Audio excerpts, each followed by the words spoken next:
The real estate agent, who had been all smiles when we first walked into her office, frowned and stood up from her desk.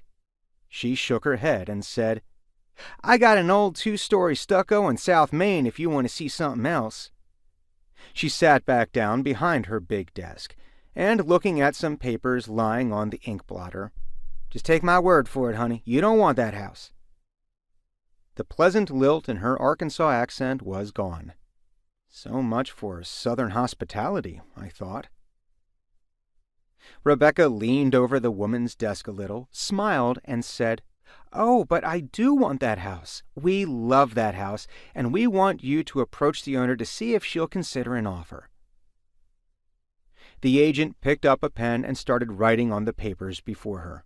"Nope, no can do, folks." She didn't look up again. Rebecca and I had been dismissed. We looked at each other, dumbfounded. We had apparently moved to a town where real estate agents cared little about earning commissions.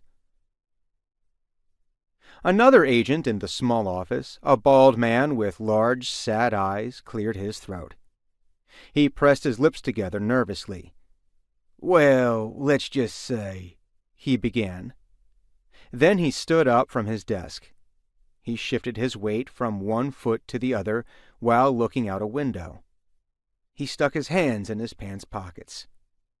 Finally, still looking out the window, he said, "Well, let's just say that house has a history." We looked at each other and immediately decided to take a different approach to contacting the owner.